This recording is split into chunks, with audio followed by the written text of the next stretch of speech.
The warden of the hegemon's successor state had never seen a human refuse wealth before, but this one just stared at the offer with cold silence. We can end this. Credits, a planet, a title, anything you want. Just stop this endless campaign and die in peace, old man. I want you to remember something, Warden. You took everything from me, and I will take everything from you, with nothing but time. But the man in that chair was not born with skull paint and cold patience. Once, he had been a colonist on a world of green gardens and laughter. Decades earlier, on the colony world of Astrea, George and his wife Elena lived a quiet life under twin suns. Do you think anyone will ever find us out here? No one bothers with a backwater colony. That's the point. But someone had found them. The hegemony had decided that this little colony would make a perfect example. The first energy beam struck the central dome without warning. The ground shook, and then the world simply broke apart. When George opened his eyes, the sky was ash and the air tasted of fire. Elena was not beside him. She was right there. I had her hand. Where is she? He scrambled across the debris, screaming her name until his throat was raw. Under a collapsed wall, he found her. Her eyes were open, staring at a sky that would never look back. I am sorry. I am so sorry. He closed her eyes gently. The silver pendant she always wore had survived, a tiny portrait of them on their wedding day. He took the pendant and held it until the metal was warm. Then his tears stopped, and something else took their place. In the days that followed, he did not rest. He gathered data slates, recorded names, and secured every shred of evidence he could find. No guns, no revenge. I will make them pay with something worse. Patience. He said nothing more. But from that moment, George was no longer a colonist. He was an account waiting to be settled. George carried his recordings all the way to the Galactic Concord's Marble Hall, the only court that could judge the hegemony. The tribunal clerk barely glanced at his evidence. Petition dismissed, lack of standing. The hegemony was too powerful to investigate. They won't even look, as if the dead have no claim on justice. Outside the hall, an envoy from the hegemony intercepted him. The offer was blunt, meant to disappear the problem. Take this, colonist. Enough credits for a quiet life on some fringe moon. The hegemony will not be bothered again. You think this can be bought? Tell your masters, I will never stop. Not ever. The envoy withdrew, but the exchange did not go unnoticed. In the colony's survivor network, the story spread. That night, in a refugee tent, a gruff man named Mikhail found him. He had seen George's refusal and brought his own scars. You're the one who told the hegemony to burn its own offer. I lost everyone too. Let me help you. Make them remember. He carries the same weight. Maybe I won't have to carry this alone. After the hearing, George and Mikhail met in a cramped bar on the docking ring, plotting over cheap ale and data slates. We need a place they can't find. I know a basement under the old medical station. No one goes there. That basement became their archive. Every testimony, every stolen hegemony log, copied into data crystals and hidden behind false walls. They worked for months, never speaking of it openly, but the hegemony's ears were everywhere. The door burst inward. Masked agents flooded the space. Mikhail shoved George toward the back hatch. George, the core drive. Take it and go. I'll hold them. If I stay, we both die. He's buying me time. George plunged through the hatch as gunfire lit the room. In the alley behind, Mikhail's cries cut off. At dawn, he returned. A crude plaque with Mikhail's name already hung on the wall. George touched it with a shaking hand. I will not let this end here. I will never stop, I swear it. A decade passed. George's hair grayed, but his petitions never stopped. Hundreds filed, each a brick in a wall of paper. High Magistrate, these data crystals contain the attack orders, signed by Warden Vaylock. This was not policing, it was extermination. The hegemony's orator twisted every fact, calling the massacre a lawful police action. The bench listened without a question. Petition dismissed. The hegemony acted within its jurisdiction. Again, each dismissal sharpens the blade. I will file until the court itself is buried in truth. Outside the courtroom, a young journalist with a recorder and burning eyes intercepted him. I've read every filing. The way they twisted the law in there. It's an obscenity. Let me help you expose it. The last person who helped me is dead. This fight swallows hope. Then it needs a voice that can't be silenced. I am not afraid of them. She had the same fire Mikhail had. Maybe this time, a voice that wasn't my own could carry further. Lena's broadcasts seeded the evidence across a dozen darknets. For the first time, millions saw the colony's last moments. The hegemony reacted fast. Warden Velok retired in disgrace, and his son, Karin, stepped into the command chamber. This human is a cancer. Label him a terrorist. Post a reward. I want every news feed calling him a liar. Posters with George's face and a crosshair appeared on every station. The smear machine was running at full power, but George didn't hide. He walked into a packed plaza and spoke into the noise. They can call me what they want, but the dead have names, and I will speak them until every ear is forced to listen. The recording of that speech spread faster than any smear. Within days, it was being played on Capital Worlds across 3 systems. In the warden's command chamber, the mood shifted. An aide whispered the figures.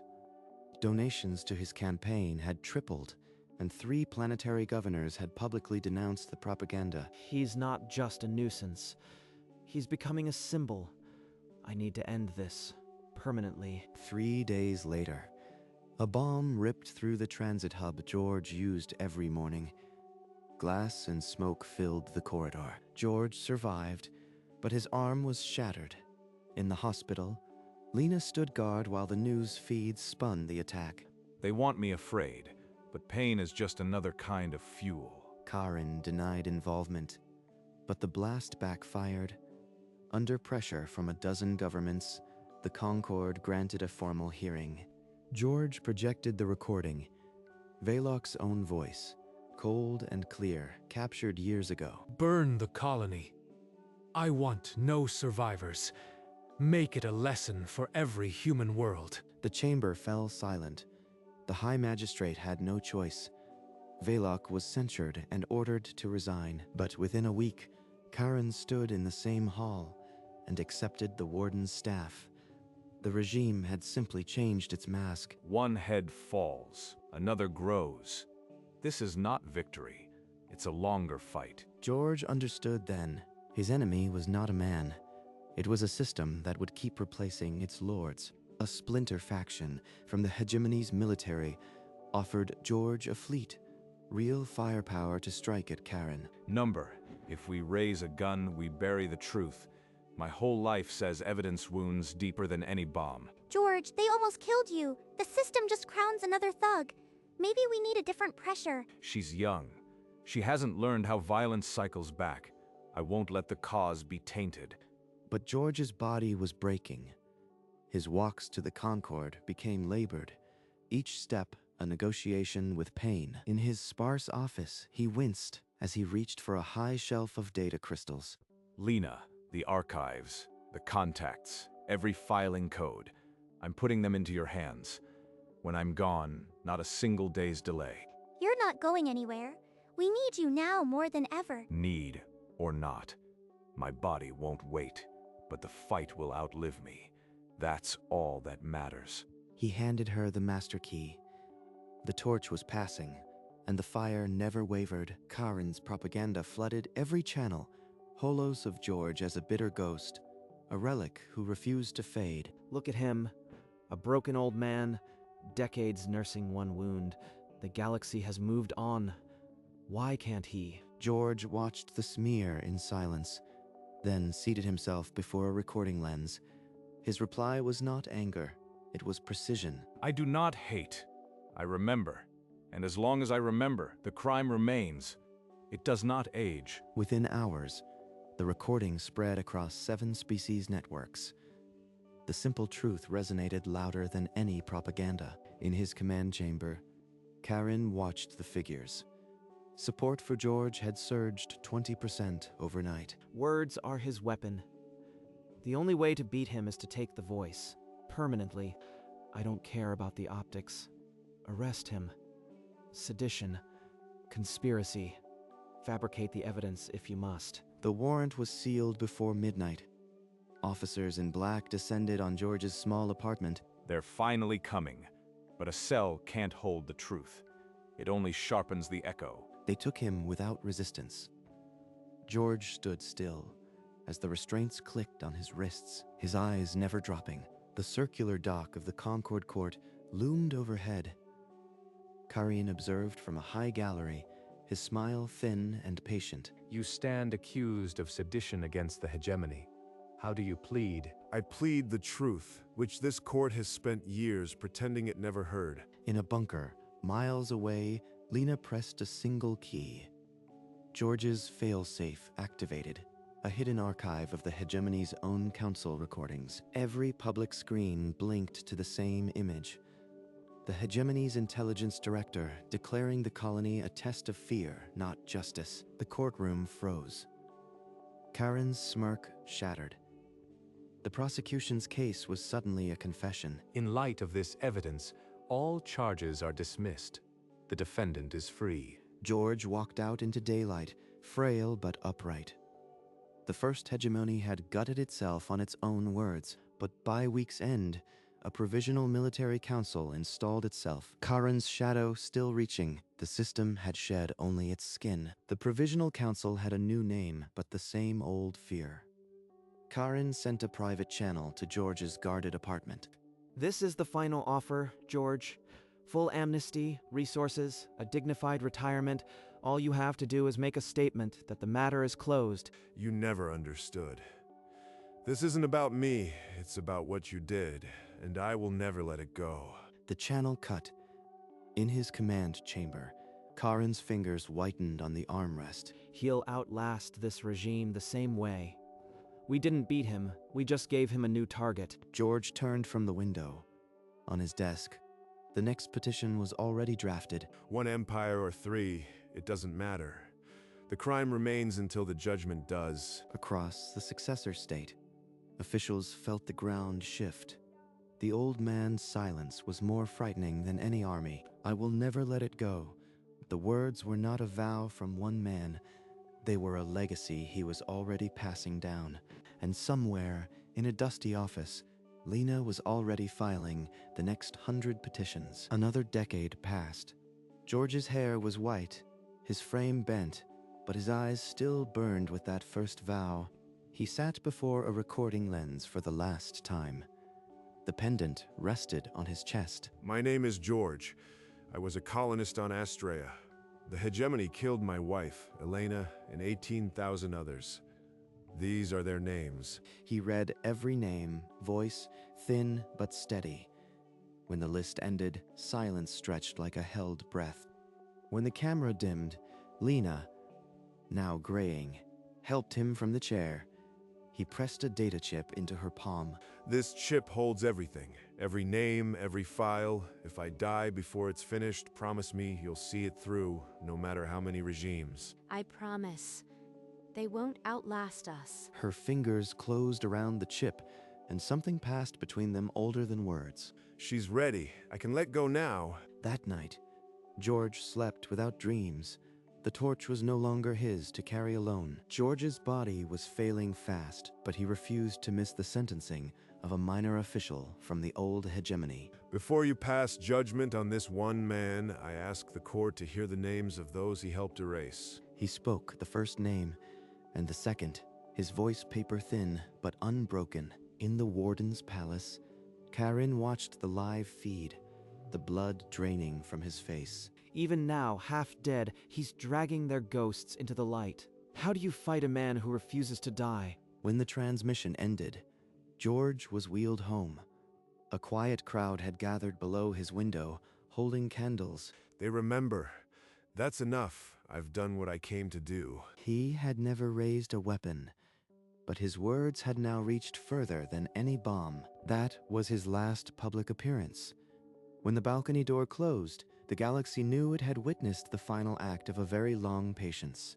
And inside, for the first time since the colony fell, George did not reach for a petition.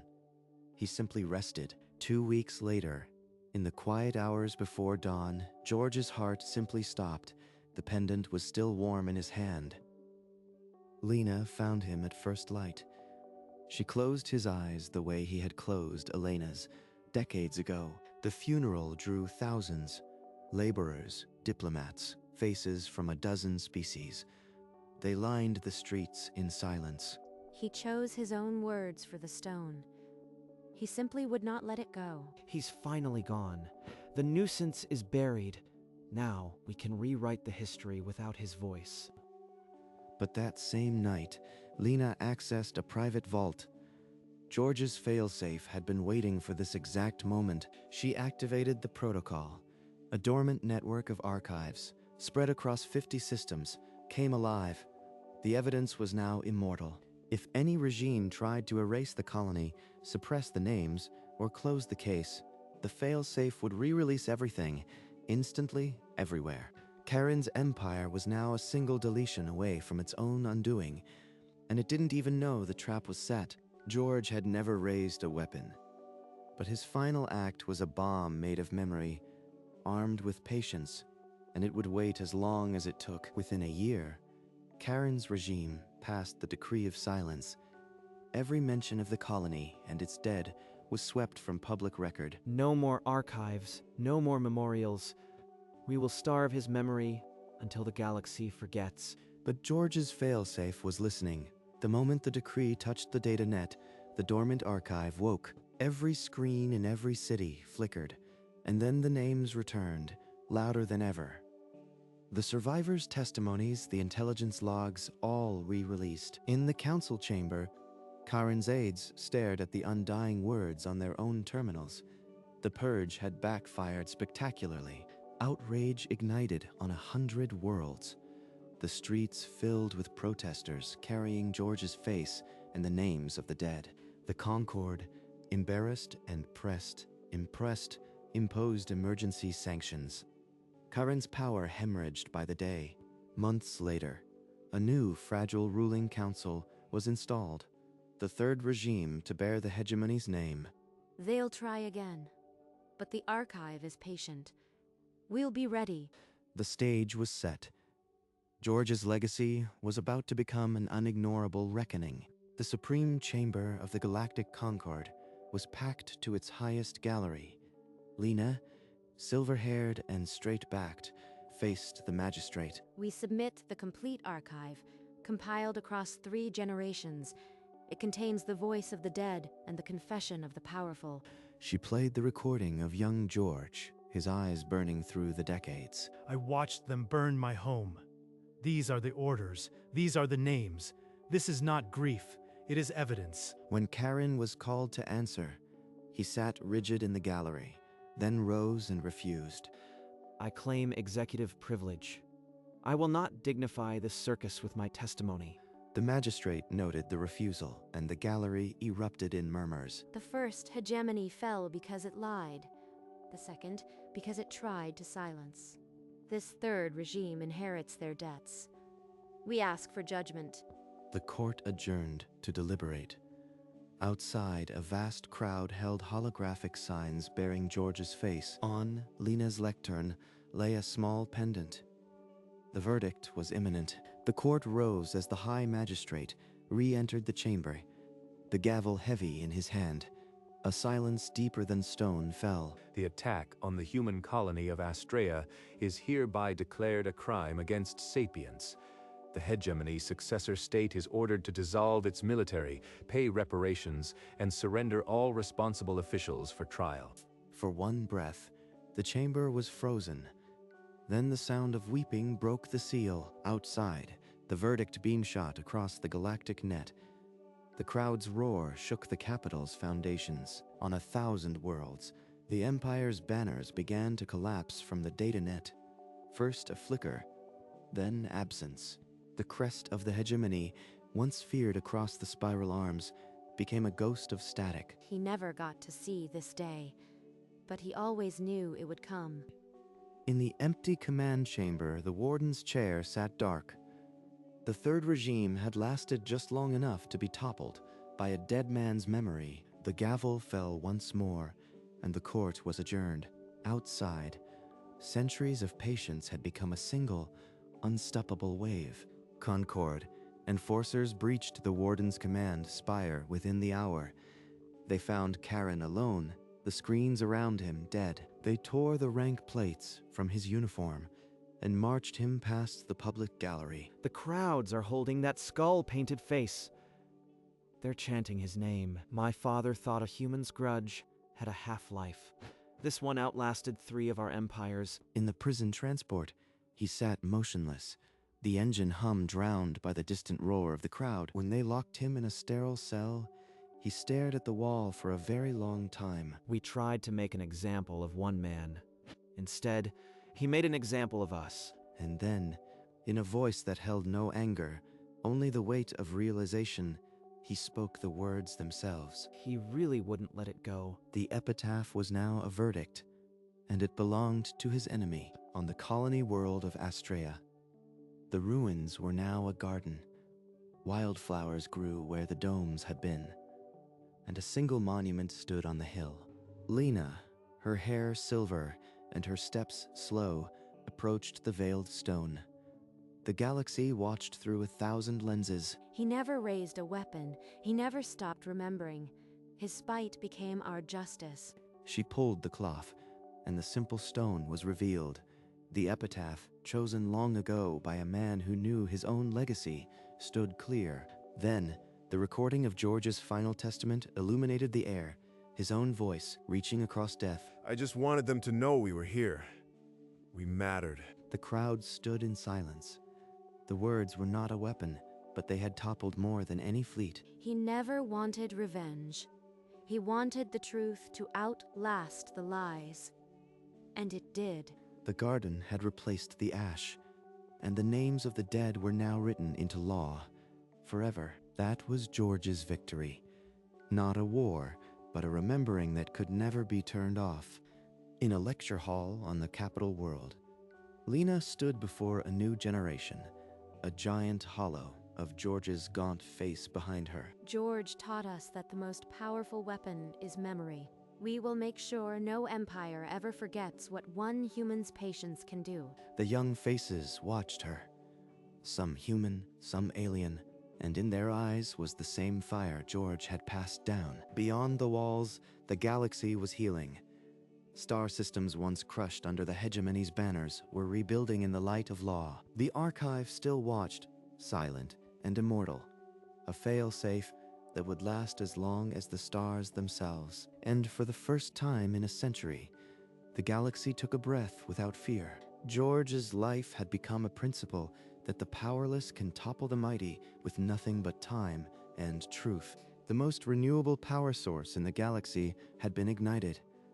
It would burn as long as memory endured, and in the infinite dark, a simple epitaph shone brighter than any sun. The throne room of the last regime was empty, dust motes frozen in the light, the banners long torn. Time doesn't heal all wounds.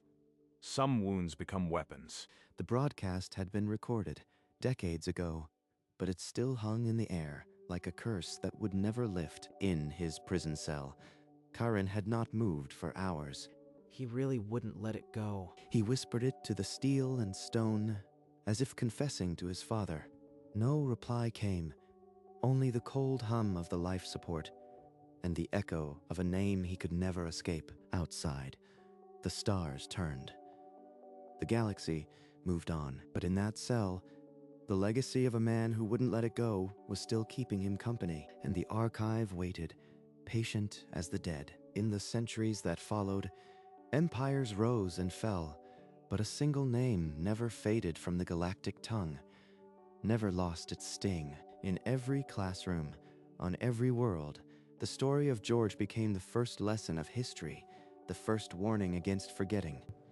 They spoke of the man who lost everything but found a weapon more powerful than any fleet, more durable than any dynasty. He never fired a shot, never raised a fist, never accepted a single coin in settlement. Instead, he remembered every name, every face, every moment of the atrocity as if it were yesterday. The archive he built became an unkillable memory, a failsafe of conscience that waited in the shadows long after his body was gone. And at its heart lay the simple truth that had toppled 3 empires, one after another. George knew that the most renewable power source in the entire galaxy is a wronged human's stubborn refusal to let it go. And in that refusal, the dead found their voice, the galaxy found its conscience, and the night sky burned with a new star.